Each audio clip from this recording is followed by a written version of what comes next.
laste tungival soovil mulle on avaldatud survet osta siis tamplingud või siis pelmeenid, mis need praegu on populaarsed, need squishid on ju, mida saab mudida ja need on üllatusboksis siis. Ja ma tellisin litrite teemaga, seal on sellise sädelusega siis sees, et neid on erinevaid.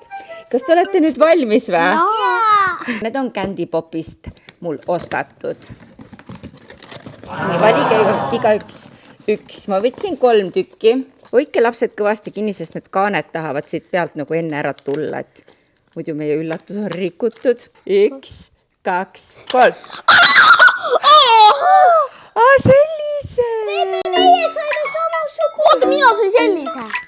Vaadake, kui nullu. Ja siuke rohekas ja siuke kameelioni oma.